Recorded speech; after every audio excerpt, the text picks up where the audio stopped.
నమస్కారం yes news కు స్వాగతం. నేను మౌనిక. ముందుగా వార్తలోని ముఖ్యాంశాలు చూద్దాం. చేనేత కుటుంబాలకు ముఖ్యమంత్రి చంద్రబాబు మరో శుభవార్త. నేతన్న భరోసా పథకం కింద చేనేత కుటుంబాలకు ఏడాదికి 25,000 ఇస్తామని వెల్లడి. వాంబే కొత్త మార్కెట్ కు స్థలాన్ని పరిశీలించిన ఎమ్మెల్యే బోండా ఉమా ఈ మార్కెట్ ఏర్పాటుతో అనేక ఇబ్బందులు తొలగుతాయని వెల్లడి. దసరా ఉత్సవాల ఏర్పాట్లను పర్యవేక్షించిన కలెక్టర్ లక్ష్మీసా, ఈవో సీనా నాయక్ భక్తుల రద్దీ దృష్టిలో పెట్టుకుని పటిష్ట భద్రతా ఏర్పాట్లు చేయాలని ఆదేశం. చేనేత కుటుంబాలకు ఆంధ్రప్రదేశ్ ముఖ్యమంత్రి చంద్రబాబు నాయుడు మరో శుభవార్త చెప్పారు. గుంటూరు జిల్లా మంగళగిరిలో ఏర్పాటు చేసిన 11వ జాతీయ చేనేత దినోత్సవంలో ఆయన మాట్లాడుతూ కొత్త పథకం గురించి ప్రకటించారు. నేతన్న భరోసా పథకం కింద చేనేత కుటుంబాలకు ఏడాదికి 25,000 ఇస్తామని వెల్లడించారు. ఈ నెల నుంచి చేనేత కుటుంబాలకు 200 యూనిట్లు, మరమగ్గాలకు 500 యూనిట్లు ఉచితంగా ఇస్తామని సీఎం చంద్రబాబు హామీ ఇచ్చారు. ఉచిత విద్యుత్ వల్ల రాష్ట్ర వ్యాప్తంగా 93,000 కుటుంబాలకు లబ్ధి చేకూరుతుందని పేర్కొన్నారు.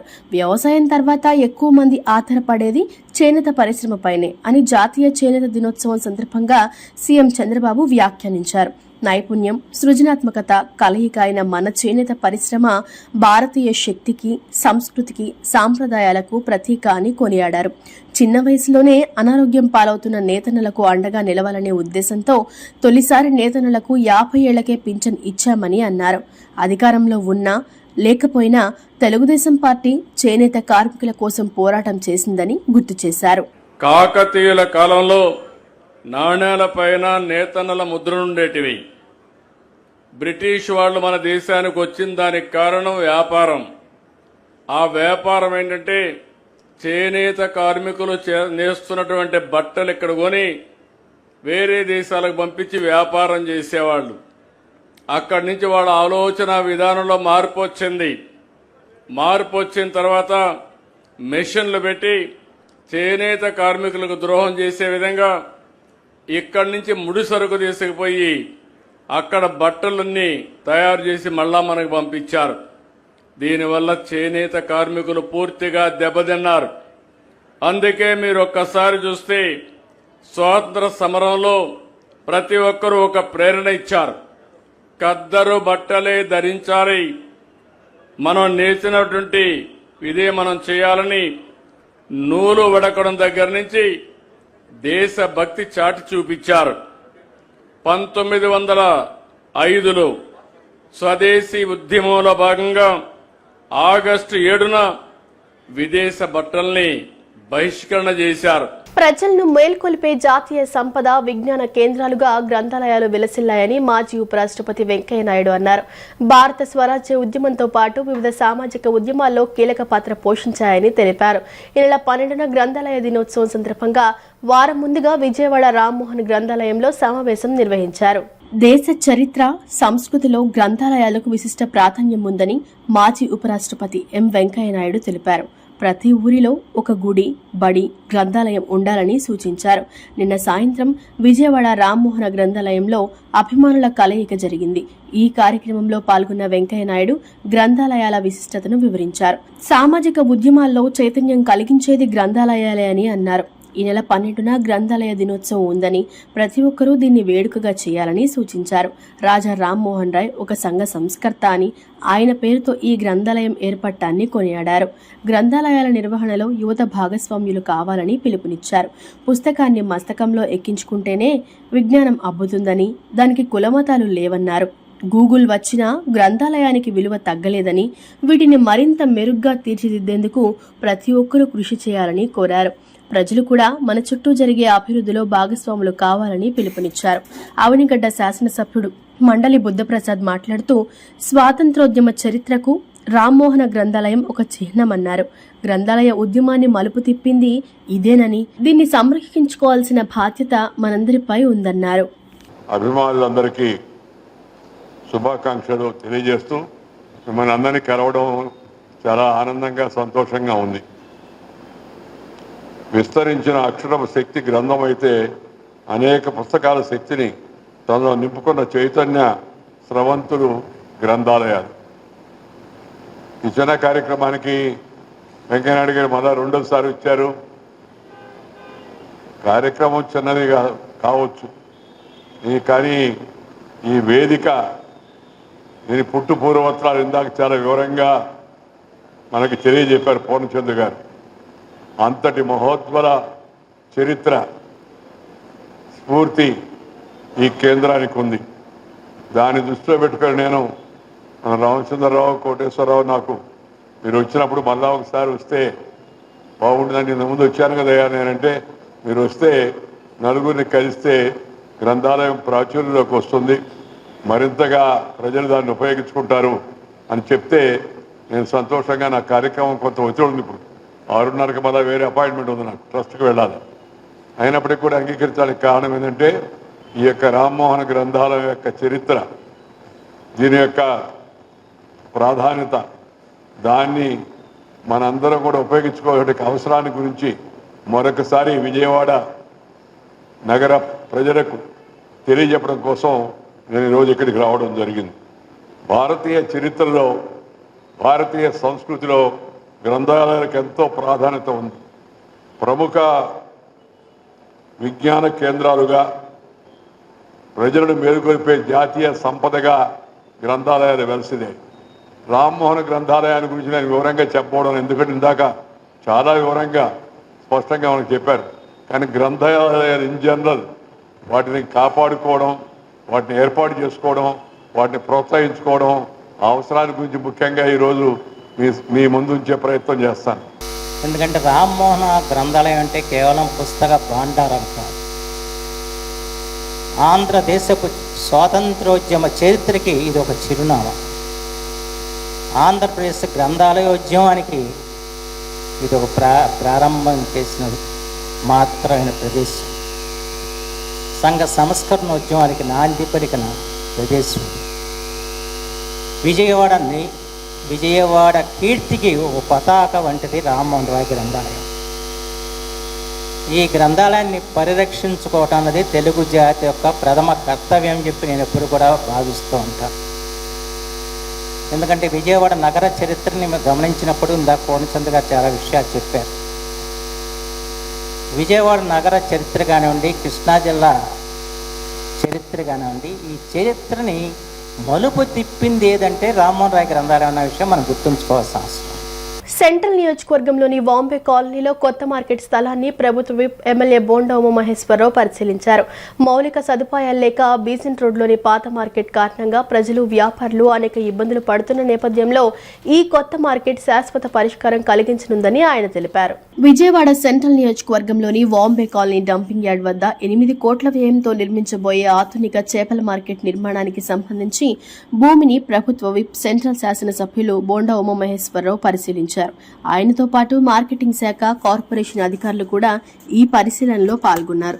ఈ సందర్భంగా బోండా ఉమ మాట్లాడుతూ, గతంలో బీసెంట్ రోడ్లో ఉన్న చేపల మార్కెట్ దాదాపు 1950లలో ఏర్పాటై పట్టణ విస్తరణతో రద్దీ, ట్రాఫిక్, డ్రైనేజీ సమస్యలు తీవ్రమవుతున్నాయని తెలిపారు. చేపల వ్యాపారుల వినతిని స్వీకరించి వాంబే కాలనీలోని 2 ఎకరాల స్థలాన్ని విజయవాడ మున్సిపల్ కార్పొరేషన్ మార్కెటింగ్ శాఖకు అప్పగించేందుకు తనదైన ప్రయత్నంతో ప్రభుత్వం నుంచి అనుమతులు తెచ్చామని తెలిపారు. నూతన మార్కెట్ పూర్తిగా ఆధునీకృతంగా, సమగ్ర డ్రైనేజీ వ్యవస్థతో, సరైన పార్కింగ్, అవసరమైన సౌకర్యాలతో నిర్మిస్తామని వెల్లడించారు.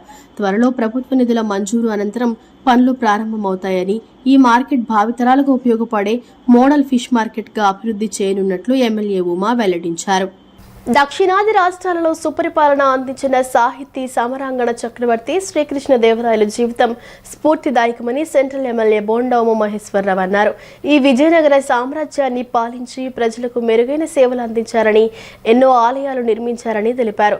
సాహితీ కళా పోషకుడిగా కూడా శ్రీకృష్ణదేవరాయలు ఖ్యాతిని ఆర్జించారని ప్రశంసించారు. దక్షిణాది రాష్ట్రాలను పాలించిన చక్రవర్తి శ్రీకృష్ణదేవరాయలు 516వ పట్టాభిషేక మహోత్సవాన్ని పురస్కరించుకుని రాయలసీన ఆధ్వర్యంలో ఘన నివాళులు అర్పించారు. కృష్ణా తీరాన ఉన్న శ్రీకృష్ణదేవరాయల విగ్రహానికి ఎమ్మెల్యే బోండా ఉమామహేశ్వరరావు, మాజీ ఎమ్మెల్యే సామినేని ఉదయభాను, ఇంకా పలువురు రాయలసీన ప్రతినిధులు, వివిధ రాజకీయ పార్టీల నాయకులు పాల్గొని కృష్ణదేవరాయల విగ్రహానికి పుష్పమాలలు వేసి నివాళులు అర్పించారు. ఈ సందర్భంగా ఎమ్మెల్యే బోండా ఉమామహేశ్వరరావు, మాజీ ఎమ్మెల్యే సామినేని ఉదయభాను భాను, జనసేన రాష్ట్ర నాయకుడు Ammisetti Vasu, TDP floor leader Nelavandla Balaswamy, Rayalasena Eshwar, Kapu సంఘ నాయకులు చందు జనార్దన్, సీనియర్ రాజకీయ నాయకుడు ఆకుల శ్రీనివాస్ కుమార్, జనసేన నాయకురాలు రావి సౌజన్య, తిరుపతి అనూష, మల్లెపు విజయలక్ష్మి తదితరులు ఈ కార్యక్రమంలో పాల్గొని శ్రీకృష్ణదేవరాయలకు పుష్పాంజలి ఘటించారు. అనంతరం వారు మాట్లాడుతూ సాహితీ సమరాంగణ చక్రవర్తిగా దక్షిణాది రాష్ట్రాలను పరిపాలించిన శ్రీకృష్ణదేవరాయలు ఎన్నో ఆలయాలు నిర్మించాలని, ఆయన పాలనలో ప్రజలు సిరి సంపదలతో తొలతూగారని తెలిపారు. మెరుగైన పాలనతో పాటు అష్టదిగ్గజాలను పోషించి కళా పోషకుడిగా పేరుగాంచారని కీర్తించారు. ప్రభుత్వం శ్రీకృష్ణదేవరాయలు వర్ధంతి, జయంతి, పట్టాభిషేకం మహోత్సవాలను అధికారికంగా నిర్వహించాలని వారు విజ్ఞప్తి చేశారు. ఈరోజు శ్రీకృష్ణదేవరాయలు వారి 516వ పట్టాభిషేకం సందర్భంగా ఇక్కడ కాపునాడు ప్రముఖులు మరి ఈశ్వర్ కానీ మిగిలినటువంటి రమేష్ కానీ నాయకులు ఆధ్వర్యంలో విగ్రహాన్ని ఆవిష్కరించుకోవటం, విగ్రహాన్ని నివాళులు అర్పించడం జరిగింది. సంతోషంగా ఉంది. ఎందుకంటే శ్రీకృష్ణదేవరాయలు వారు మహాదాత, కళా పోషకుడు. కళల్ని, భాషని పోషించి ఆయన కొన్ని సామ్రాజ్యాలకు అధిపతివైన ఎన్నో లక్షల ఎకరాలు ప్రజలకి పంచి ఆనాడు ఈ భాష కోసం, ఈ దేశం కోసం ఆయన పరిపాలనలో సుభిక్షంగా పరిపాలన చేసినటువంటి వ్యక్తి మహోన్నతుడు శ్రీకృష్ణదేవరాయలు వారు. అలాంటి వ్యక్తిని ఈ జాతి మర్చిపోదు. ఇప్పుడే కాదు, 516 పట్టాభిషేకమే కాదు, రాబోయే 1000 సంవత్సరాల వరకు ఆ మహానుభావుడి సేవల్ని గుర్తుపెట్టుకుంటారు. ఈరోజు కృష్ణదేవరాయల వారి 516వ పట్టాభిషేక మహోత్సవం, దాన్ని పురస్కరించుకొని రాయలసేన తరపున మేము ఇక్కడ రాయల వారికి గణ నివాళులు అర్పించాలని చెప్పి నిర్ణయించుకున్నాం.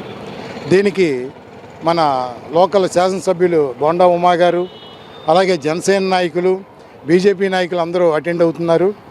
ప్రస్తుతం మా సంకల్పం ఏంటంటే కృష్ణదేవరాయలు దక్షిణ భారత చక్రవర్తి, ఓటమి ఎరగని వీరుడు, సకల కళా వల్లభుడు. ఆయన చేసిన సేవలు మరీ మనం చెప్పుకోవాల్సిన అవసరం లేదు. ఈ రోజున దక్షిణ భారతదేశంలో ఉన్న అనేక లక్షలాది చెరువులు, ఎన్నో వేల దేవాలయాలు నిర్మించిన మహానుభావుడైన ఆయన్ని స్మరించుకోవటం ఆంధ్ర ప్రజల యొక్క ముఖ్య కారణం ఏంటంటే దేశ భాషలందు తెలుగు లెస్స అని చెప్పిన సాటిలేని చక్రవర్తి ఆయన. ఈరోజు శ్రీకృష్ణదేవరాయలు గారి 516వ పట్టాభిషేకం సందర్భంగా మరి కృష్ణలంక దగ్గరున్న శ్రీకృష్ణదేవరాయలు గారి విగ్రహానికి నివాళులు అర్పించడం జరిగింది. మరి ఇలాంటి వ్యక్తుల్ని కూడా మనం స్ఫూర్తిగా తీసుకోవాలి. మన తెలుగు జాతి కోసం, మన తెలుగు ప్రజల కోసం ఎంతో కష్టపడిన వ్యక్తి. మరి ప్రజలందరికీ కూడా ఎన్నో రకాల సేవలు అందించి మన ధర్మాన్ని పాటిస్తూ ఎన్నో దేవాలయాల్ని సంరక్షిస్తూ ఎన్నో దేవాలయాల్ని, నూతన దేవాలయాల్ని ఈరోజు నిర్మించి ప్రజలందరికీ ఈ రోజున ఒక ఆదర్శంగా నిలిచిన వ్యక్తి. మరి ఇలాంటి ఒక వ్యక్తుల్ని మనం స్మరించుకుంటూ మన రాబోయే తరాలకు కూడా ఇలాంటి వాళ్ళని నిదర్శనంగా చూపిస్తూ ఈరోజు నివాళులు అర్పిస్తూ సెలవు తీసుకుంటాం. ఈరోజు ఆంధ్ర, కర్ణాటక ప్రజల ముద్దుబిడ్డ శ్రీకృష్ణదేవరాయలు వారి 516వ పట్టాభిషేకం సందర్భంగా ఈరోజు విజయవాడ నగరంలో మరి రాయలసేన ఆధ్వర్యంలో రాజీవ్ గాంధీ పార్క్ ఎదురుగా ఉన్నటువంటి రాయలవారి విగ్రహం దగ్గర ఈరోజు పట్టాభిషేకం కార్యక్రమాన్ని మరి ఈశ్వర్ గారి ఆధ్వర్యంలో చాలా పెద్ద ఎత్తున ఇక్కడ ఈ కార్యక్రమం పట్టాభిషేకం, రాయలవారి పట్టాభిషేకాన్ని కనుల విందుగా ఏర్పాటు చేయడం జరిగింది. మరి ఈ కార్యక్రమంలో మరి కాపు జాతి అందరూ కూడా పాల్గొని రాయలవారికి మరి ఈరోజు పెద్ద ఎత్తున జోహార్లు అర్పించడం జరిగింది. మరి ఆంధ్ర, కర్ణాటక రాష్ట్ర ప్రజల ఆరాధ్య దైవం, అష్టదిగ్గజాలని ఆయన కొలువులో నిలిపి మరి తెలుగు జాతి యొక్క పౌరుషాన్ని, తెలుగు జాతి యొక్క గౌరవాన్ని దశ దిశలా సాటినటువంటి మహనీయుడు, కవితా పితామహుడు స్వర్గీయ శ్రీకృష్ణదేవరాయలు వారు. మరి రాజులందరిలో కల్లా గొప్ప రాజుగా అభివర్ణించేటువంటి శ్రీకృష్ణదేవరాయలు వారు మరి ఈరోజు ఇక్కడ ఈ కార్యక్రమంలో మరి స్థానిక ఎమ్మెల్యే ఉమా గారు, పార్టీలకు అతీతంగా అందరూ కూడా మరి ఈ కార్యక్రమంలో పాల్గొని ఉదయభాను గారు అందరూ కూడా పార్టీలకు అతీతంగా ఈరోజు ఈ పట్టాభిషేకం కార్యక్రమంలో పాల్గొని మరి శ్రీకృష్ణ దేవరాయల వారికి జోహార్లు అర్పిస్తూ మరి ఆయన యొక్క అడుగుజాడల్లో అందరూ నడవాలని, యువతంతా కూడా శ్రీకృష్ణదేవరాయల వారి అడుగుజాడల్లో నడవాలి అని మళ్ళీ ఆయన యొక్క సుపరిపాలన గుర్తు చేసుకుంటూ కృష్ణదేవరాయల గారి పట్టాభిషేకం సందర్భంగా ఈరోజు రాయలసీన ఈశ్వర్ ఆధ్వర్యంలో జరిగిన ఈ కార్యక్రమంలో పెద్దలు ఉదయభాన్ గారు, అంశెట్టి వాసు గారు, ఇంకా నగర ప్రముఖులు అంతే అనేక మంది ఈ కార్యక్రమంలో పాల్గొన్నారు.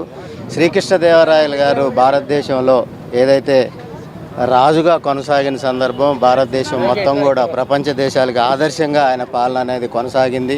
ముఖ్యంగా బలిజ కాపు వర్గాలు ఆయన ఆరాధ్య దైవంగా కొలుస్తూ శ్రీకృష్ణదేవరాయలని మా యొక్క ఇలవేల్పుగా కూడా కొలిసే పరిస్థితి ముందుకు సాగుతూ ఉంది. ఈ ప్రక్రియలో భాగంగా ఈరోజు ఈశ్వర గారి కార్యక్రమం పట్టాభిషేక మహోత్సవం సందర్భంగా ఈ విగ్రహం దగ్గర ఏర్పాటు చేసిన ఈ కార్యక్రమంలో నగర ప్రముఖులందరూ కూడా పాల్గొన్నారు. అంశెట్టి వాసు గారు కానీ, ఉదయభాను గారు కానీ. మా రాయలసీన ఈశ్వర్ గారి ఆధ్వర్యంలో శ్రీకృష్ణదేవరాయల 516 పట్టాభిషేకం సందర్భంగా ఈరోజు విజయవాడలో ప్రముఖులు సోమనైన ఉదయభాను గారు, అట్లాగే చందు జనార్దన్ గారు, ఆకుల సీను గారు, పెద్దలందరూ ఆధ్వర్యంలో ఘనంగా ఈ పూలమాల వేసి సత్కరించడం జరిగింది. శ్రీకృష్ణదేవరాయల్ని అందరూ కూడా ఆదర్శంగా తీసుకోవాలి. ఈరోజు ప్రజారంజక పాలన చేసిన శ్రీకృష్ణదేవరాయల వారి 516వ పట్టాభిషేక మహోత్సవ దినోత్సవం ఈ రోజున మిత్రుడు ఈశ్వర్ ఆధ్వర్యంలో ఈ కార్యక్రమాన్ని ఏర్పాటు చేయటం, నగరంలో ఉన్నంత అందరూ కాపు ప్రముఖులే కానీ, రాజకీయ ప్రముఖులే కానీ అనేక మందిని ఇక్కడ ఆహ్వానించి, అట్లాగే ఉదయభాను గారు, చందు జనార్దన్ గారు, వాసు గారు, మరి అనేక మంది ఈ కార్యక్రమానికి పాల్గొన్నారు. నాడు రత్నాలను రాళ్ళులాగా రోడ్డు మీద పోసి అమ్మేవారు అనేవాళ్ళు. అంటే ఏ రకంగా పరిపాలన సాగింది, ఏ రకంగా ప్రజారంజకంగా శ్రీకృష్ణదేవరాయల వారు పరిపాలించారనేది దానికి నిదర్శనం. పోలవరం ప్రాజెక్టు పరిధిలో దీర్ఘకాలంగా ఉన్న సమస్యలను పరిష్కరించాలని జలవనరుల శాఖ మంత్రి నిమ్మల రామానాయుడును సిపిఎం రాష్ట్ర కార్యదర్శి వి శ్రీనివాసరావు కోరారు. పోలవరం ముంపు ప్రాంతంలో మునక గ్రామాలను గుర్తించడంలోనూ కాంటూరు లెక్కల్లోనూ తప్పులున్నాయని తెలిపారు. సిపిఎం ప్రతినిధి బృందం వినతికి స్పందించిన మంత్రి నిమ్మల రామానాయుడు నిర్వాసితుల సమస్యల పరిష్కారానికి ప్రత్యేక సెల్ ఏర్పాటు చేస్తామని హామీ ఇచ్చారు. పోలవరం ప్రాజెక్టు పరిధిలో దీర్ఘకాలంగా ఉన్న సమస్యలను పరిష్కరించాలని, నిర్వాసిత కాలనీల్లో చాలా చోట్ల కనీస సౌకర్యాలు లేవని, మంచినీళ్లు, పాఠశాలలు, డ్రైనేజీ, రహదారి సదుపాయం కూడా లేదని, వాటిని పరిష్కరించాలని జలవనరుల శాఖ మంత్రి నిమ్మల రామానాయుడు సిపిఎం రాష్ట్ర కార్యదర్శి వి శ్రీనివాసరావు కోరారు. ఈ మేరకు బుధవారం సాయంత్రం పార్టీ రాష్ట్ర కార్యదర్శి వర్గ సభ్యులు బి బలరాం, సిపిఎం రంపచోడవరం జిల్లా కార్యదర్శి బి కిరణ్, ఏలూరు జిల్లా కార్యదర్శి ఏ రవి, రాష్ట్ర కమిటీ సభ్యులు ఎం నాగమణి, ఏ అశోక్, అల్లూరి సీతారామరాజు జిల్లా రంపచోడవరం నియోజకవర్గ సిపిఎం ప్రతినిధి బృందం బాధితులతో కలిసి వెలగపూడి సచివాలయంలో మంత్రి నిమ్మల రామానాయుడుకు శ్రీనివాసరావు వినతి పత్రం సమర్పించారు. ముంపు ప్రాంతంలో నెలకొన్న ఇబ్బందులన్నీ మంత్రికి వివరించారు. అనంతరం ఆయన మీడియాతో మాట్లాడుతూ పోలవరం ముంపు ప్రాంతంలో మునక గ్రామాలను గుర్తించడంలోనూ కాంటూరు లెక్కల్లోనూ తప్పులున్నాయని తెలిపారు. దీనివల్ల ఒక గ్రామంలో సగం ముంపుగా ఉంటే మరొక సగం ముంపేతర ప్రాంతంలో ఉన్నట్లు రికార్డుల్లో రాశారని చెప్పారు. పోలవరం ప్రాజెక్టు నిర్వాసితుల సమస్యలను పరిష్కరించడంలో కేంద్ర, రాష్ట్ర ప్రభుత్వాలు తగు చొరవ చూపించడం లేదని తెలిపారు. ప్రాజెక్టును 2 దశలుగా విభజించి మొదటి దశలో 20 గ్రామాలు మునిగిపోతాయని, 20,000 మందిని నిర్వాసితులుగా తేల్చారని పేర్కొన్నారు. 2022, 2023లో జరిగిన పాదయాత్ర తదితర ఆందోళన ద్వారా మొదటి దశ మునక గ్రామాల సంఖ్యను 38కి పెంచారని వివరించారు.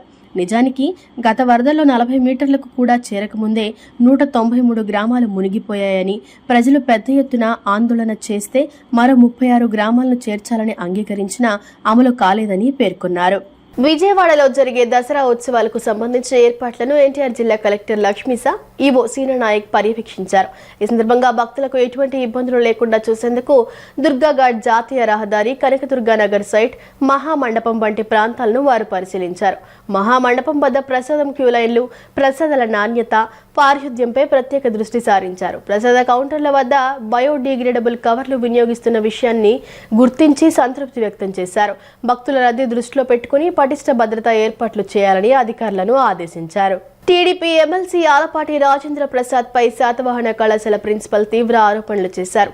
తనకు తన కుటుంబానికి ఏ హాని జరిగినా దానికి ఆలపాటి బాధ్యత వహించాలని అన్నారు. పోలీసులు తనకు తగిన భద్రత కల్పించాలని కోరారు. శాతవాహన డిగ్రీ కళాశాల వివాదం మరోసారి తెరపైకి వచ్చింది. కళాశాల principal Vankayalapati Srinivas TDP MLC Alapati Rajendra Prasad పై తీవ్ర ఆరోపణలు చేశారు. తనను బెదిరిస్తున్నారని, గతంలో కిడ్నాప్ చేసి గుంటూరు తీసుకెళ్లినట్లు ఆరోపించిన శ్రీనివాస్ ఈ మేరకు విజయవాడ పోలీస్ కమిషనర్ కు ఫిర్యాదు చేశారు.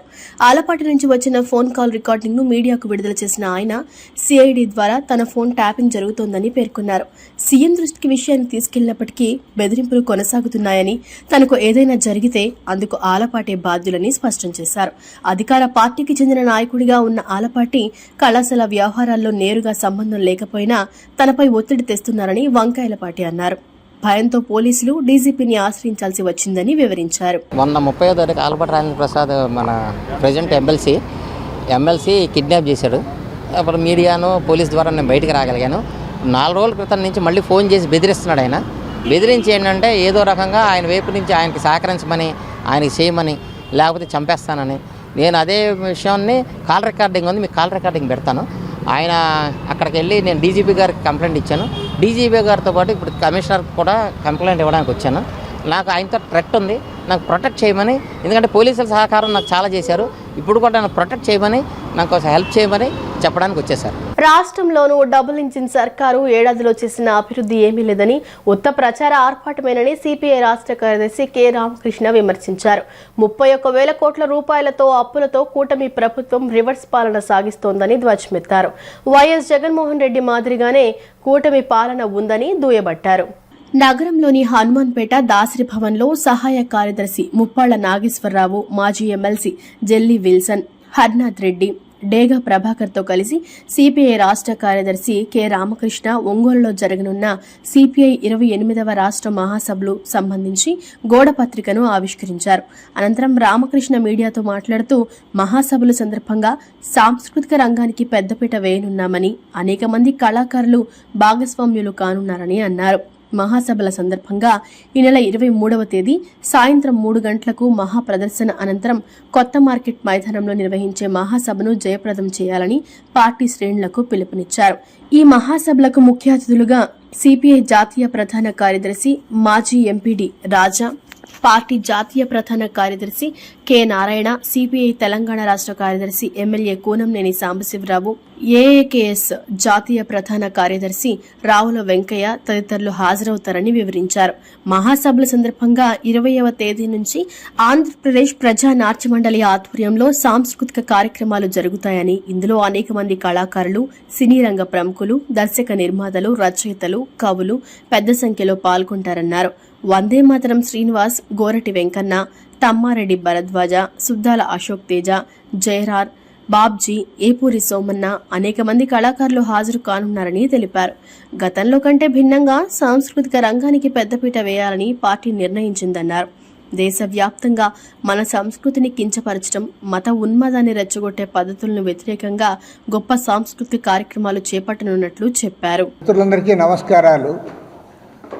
భారత కమ్యూనిస్ట్ పార్టీ సిపిఐ రాష్ట్ర 28వ మహాసభలు ఈ నెల 20 నుండి 25వ తేదీ వరకు ఒంగోలు నగరంలో ఘనంగా జరుపుకోబోతా ఉన్నాం. 20వ తేదీ నుండి సాంస్కృతిక కార్యక్రమాలు ప్రారంభిస్తూ ఉన్నారు. 23వ తేదీ నాడు వేలాది మందితో భారీ ఎత్తున ర్యాలీ నిర్వహించి అక్కడ బహిరంగ సభ కూడా జరగబోతూ ఉన్నాం. ఈ బహిరంగ సభలో భారత కమ్యూనిస్ట్ పార్టీ జాతీయ ప్రధాన కార్యదర్శి కామ్రేడ్ డి రాజా గారు, అదేవిధంగా కె నారాయణ గారు, మన తెలంగాణ సిపిఐ కార్యదర్శి కూనంనేని సాంబశివరావు గారు, మన అఖిల భారత కిసాన్ సభ జాతీయ ప్రధాన కార్యదర్శి రావుల వెంకయ్య గారు, అదేవిధంగా మన రాష్ట్ర నాయకులందరూ కూడా పాల్గొంటూ ఉన్నారు. దీనికి తోడు 20వ తేదీ నుండి జరిగే సాంస్కృతిక కార్యక్రమాలు దాదాపు వారం రోజుల పాటు జరగబోతూ ఉన్నాయి.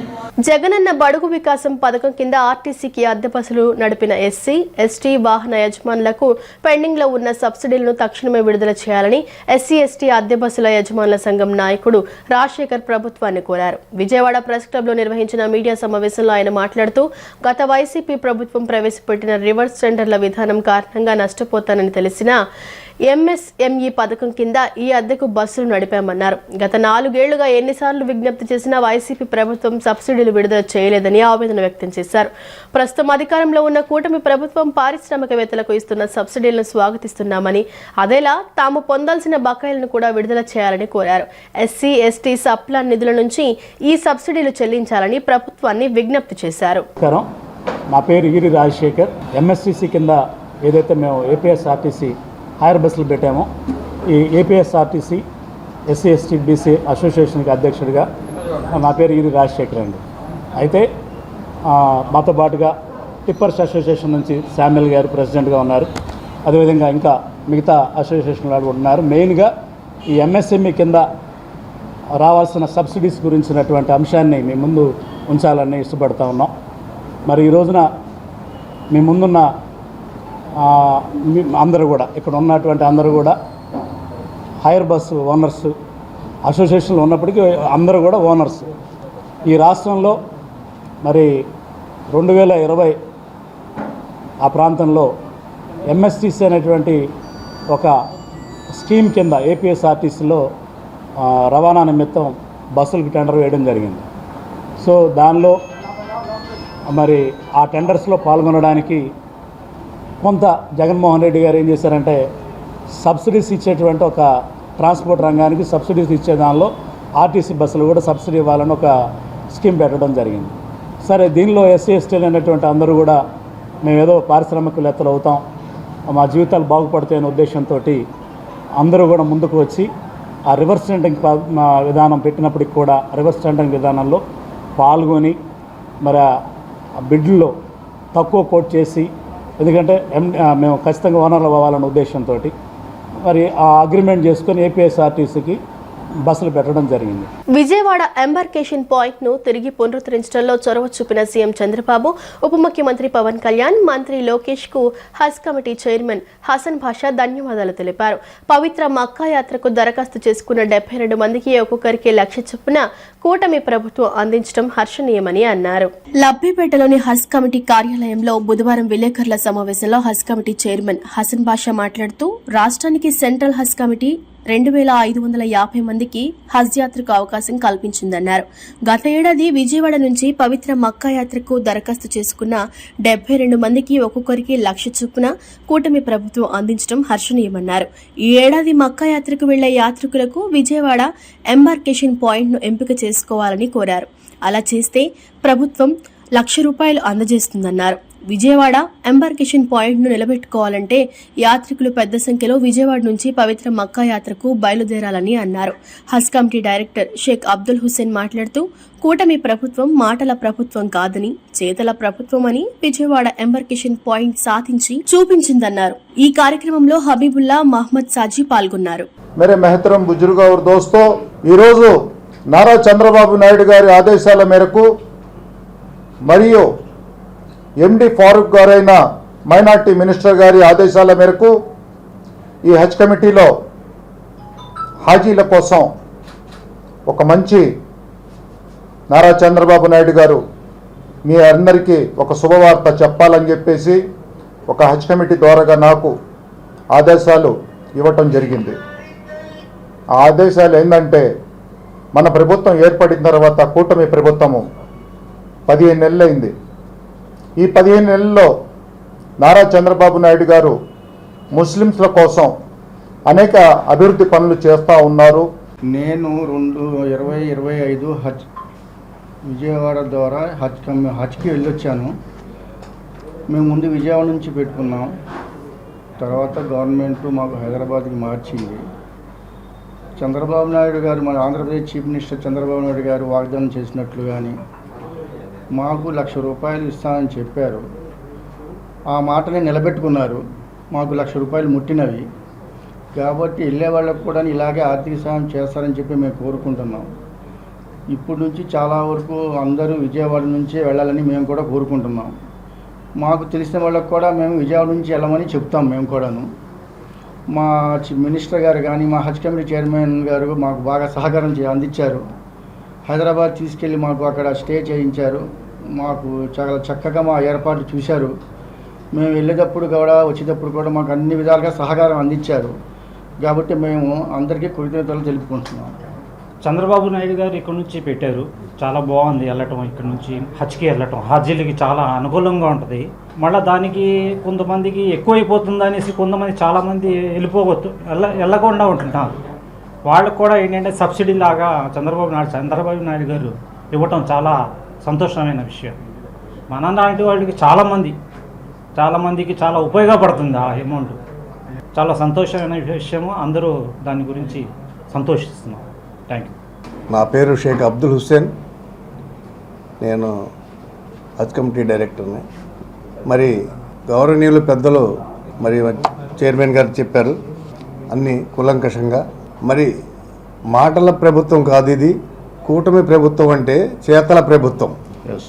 మాట్లాడి ఏ అవాకులు చెవాకులు మరి మనుషుల మీద బురద జల్లే మాటలు మాట్లాడటం కాదు. అనుకున్న మేనిఫెస్టోలో అనుకున్న ప్రకారంగా బాబు గారు మరి లోటు బడ్జెట్లో కూడా రాష్ట్ర పరిస్థితి మరి ఆర్థికంగా ఇబ్బందుల్లో ఉన్నా కానీ మరి మన చంద్రబాబు నాయుడు గారి దగ్గరికి మొన్న చైర్మన్ గారు మన కమిటీ సభ్యులంతా వెళ్ళినప్పుడు సార్ చెప్పారు, ఏమండి ఇలా విజయవాడ పాయింట్ నుంచి మన రిమైనేషన్ పాయింట్ లేదు, పోయినసారి మళ్ళీ ఇప్పుడు పెట్టారు, సంతోషం, మమ్మల్ని అందరినీ హజ్ కమిటీ తొందరగా చేశారు, మాది ఇంకా సంతోషం సార్, కృతజ్ఞతలు తెలుసు. మరి హజ్కి వెళ్ళే వాళ్ళందరికీ కూడా ప్రతి ఒక్కరికి ఒక్కొక్క ₹1,00,000 సబ్సిడీ ఇస్తారని మీరు ఎన్నికల మేనిఫెస్టోలో చెప్పారు కాబట్టి మీరు తప్పకుండా చేయాలి సార్ అంటే ఆయన స్పందించి ఎమ్మటే మొన్న సోమవారం నాడు చైర్మన్ గారికి మాట ఇచ్చారు. తక్షణమే 72 మందికి కూడా 72 లక్షలు కూడా విడుదల చేయమని చెప్పి ఎమ్మటే సార్ ఆర్డర్ ఇచ్చారు. పోరాట యోధుడు ప్రముఖ కాంగ్రెస్ నాయకుడు మాజీ కేంద్ర మంత్రి స్వర్గీయ శివశంకర్ గారి 96వ జయంతిని ఆగస్టు 10వ తేదీన విజయవాడ ప్రెస్ క్లబ్లో ఘనంగా నిర్వహించనున్నట్టు కొల్లకొండ శివాజీ తెలిపారు. గాంధీనగర్ ప్రెస్ క్లబ్లో నిర్వహించిన విలేకరుల సమావేశంలో ఆయన మాట్లాడుతూ ఆదర్శ నేతగా, ప్రజాసేవకు అంకితమైన వ్యక్తిగా, స్వయం కృషితో రాజకీయాలలో కీలక స్థానం ఏర్పరచుకున్న నేతగా, యువతకు ప్రేరణగా శివశంకర్ నిలిచారని ఈ సందర్భంగా తెలిపారు. శివశంకర్ గారి జీవితం, వ్యక్తిత్వం ప్రతి ఒక్కరికి తెలిసి ఉండాలని, ఆయన స్ఫూర్తిదాయక జీవితాన్ని అందరికీ చేరవేయాలనే ఉద్దేశంతో ఈ జయంతి వేడుకలు నిర్వహిస్తున్నామని పేర్కొన్నారు. ఈ కార్యక్రమంలో ప్రజలు, కాంగ్రెస్ పార్టీ నాయకులు, అభిమానులు పెద్ద సంఖ్యలో పాల్గొని విజయవంతం చేయాలని పిలుపునిచ్చారు. దివంగత మాజీ కేంద్ర మంత్రి వర్యులు స్వర్గీయ పి శివశంకర్ గారి 96వ జన్మదినోత్సవం విజయవాడలో చేయడానికి కాపు, బీసీ, ఎస్సీ, ఎస్టీ, మైనార్టీ వర్గాలకి సంబంధించిన అగ్రవర్ణాలకు సంబంధించిన కొంతమంది నేతలు కలిసి ఆలోచన చేసి ఈ నగరంలో చేయడానికి నిర్ణయించుకున్నాము. 10వ తారీఖు నాడు ఉదయం 10:30 గంటలకి గాంధీనగర్ ప్రెస్ క్లబ్ నందు శివశంకర్ గారి 96వ జయంతి వేడుకలు ఘనంగా నిర్వహిస్తూ ఉన్నాము.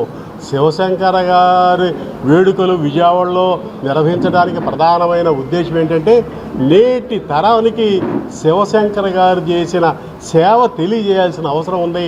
ఆదర్శవంతమైన నిరాడంబర పోరాట పటిమ కలిగిన నాయకులు సమాజాన్ని నుంచి తయారు చేసి ప్రజలకి సేవ చేయడం కోసం అందించే ఉద్దేశంతోనే మేము మా మిత్ర బృందం అందరం కూడా మిత్ర బృందం అందరం కూడా ఈ నిర్ణయం తీసుకున్నాం. శివశంకర్ గారి గురించి ప్రత్యేకంగా చెప్పాల్సిన అవసరం ఏమీ లేదు. 1952కు ముందు, స్వాతంత్రోద్యమానికి ముందు పాకిస్తాను కరాచీ, పెషావర్ ప్రాంతాల్లో చదువుకొని అక్కడ రైల్వే స్టేషన్లో బూటు పాలిష్ చేసి స్వయం కృషి మీద 1952వ సంవత్సరంలో ఉస్మానియా యూనివర్సిటీ నుంచి లా డిగ్రీ తీసుకున్న తర్వాత 1953లో ఆయన న్యాయవాద వృత్తి ఎన్రోల్ అయిన తర్వాత నుంచి మొట్టమొదటిసారి పండిట్ జవహర్లాల్ నెహ్రూ దగ్గరికి భారతదేశంలో ఏ నాయకుడు ఎక్కడికి కూడా వెళ్ళి ఆయన్ని కలిసిన పాపాన లేదు. కానీ ఈయన వ్యయ ప్రయాసలు కోర్చి ప్రథమ ప్రధాని పండిట్ జవహర్లాల్ నెహ్రూ గారిని కలిసి భారతదేశంలో బీసీల ఆర్థిక రాజకీయ సాంఘిక స్థితిగతులు మెరుగుపరచడం కోసం ఒక కమిషన్ వేయండి అని చెప్పి నెహ్రూ గారి దృష్టికి వెళ్ళి ఆయనకి విజ్ఞప్తి చేస్తే ఆయన అచ్చరు చెంది మెచ్చుకొని నీకు మంచి భవిష్యత్తు ఉంటుంది అని చెప్పి ఈయన డిమాండ్ మేరకు, ఈయన అభ్యర్థన మేరకు బీసీల స్థితిగతులు మెరుగుపరచడం కోసం కాకా కాల్కర్ కమిషన్ని, మొదట బీసీ కమిషన్ని వేయించే దానికోసంలో పి శివశంకర్ గారి పాత్ర గణనీయమైందని చెప్పి ఈ సందర్భంగా మనవి చేస్తున్నా. వార్తలు ముగించే ముందు ముఖ్యాంశాలు మరోసారి. చేనేత కుటుంబాలకు ముఖ్యమంత్రి చంద్రబాబు మరో శుభవార్త. నేతన్న భరోసా పథకం కింద చేనేత కుటుంబాలకు ఏడాదికి 25,000 ఇస్తామని వెల్లడి. బాంబే కొత్త మార్కెట్ కు స్థలాన్ని పరిశీలించిన ఎమ్మెల్యే బోండా ఉమా ఈ మార్కెట్ ఏర్పాటుతో అనేక ఇబ్బందులు తొలగుతాయని వెల్లడి. దసరా ఉత్సవాల ఏర్పాట్లను పర్యవేక్షించిన కలెక్టర్ లక్ష్మీసా, ఈవో సీనా నాయక్ భక్తుల రద్దీ దృష్టిలో పెట్టుకుని పటిష్ట భద్రతా ఏర్పాట్లు చేయాలని ఆదేశం. ఈ వార్తలు ఇంతటితో సమాప్తం. నమస్కారం.